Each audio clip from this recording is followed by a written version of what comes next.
Aabot pa nga ba sa Game 7 ang laban o tatapusin na ng SMB sa Game 6 sa linggo?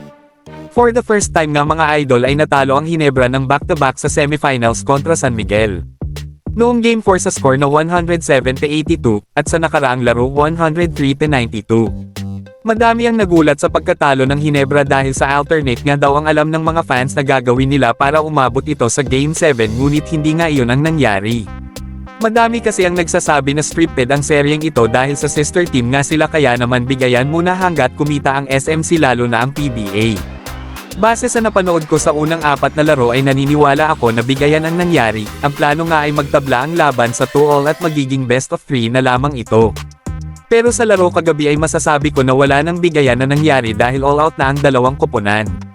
Sadyang mas maganda lang talaga ang nil-ero ng mga taga-SMB sa endgame na naging rason na lumayo sila ng husto.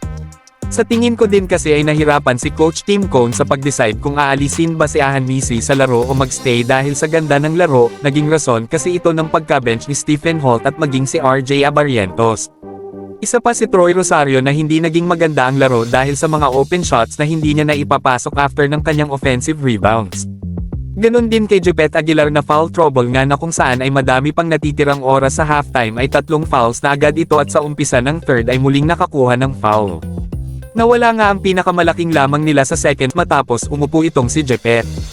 Credit naman sa nilero ng international player ng Guam na si Jericho Cruz na kung saan ay siya nga ang nanguna sa panalo ng kanilang koponan. Hindi rin naman mawawala dyan ang mga clutch shots ng isang Don Troliano na tumulong sa kanya. Maging ang isang Junmar Fajardo na sinigurado ang depensa at board sa loob. Kung ako ang tatanungin kung aabot ba ito sa Game 7 ay definitely yes mga idol, bibigyan ko kayo ng 3 rason bakit sa tingin ko ay mananalo ang Hinebra sa linggo. Una ay do or die para sa kanila ito. Meaning, mas aggressive ang makikita natin na Hinebra sa depensa na kung saan ay kilala nga sila dito at mas focused ngayon sila sa laro. Isa sa pinakamahirap kasi na laban sa isang series ay ang closeout game na kung saan ang pressure ay nasa SMB. Sabi ko nga ay mas agresibo ang Hinebra dahil one last chance nila ito na kung saan ang SMB ay may isa pa namang laro para bumawi kung sakali. Pangalawang rason mga idol ay siguradong hindi papayag ang isang Coach Tim Cone na matatluhan sila o matalo ng 3 beses na sunod-sunod.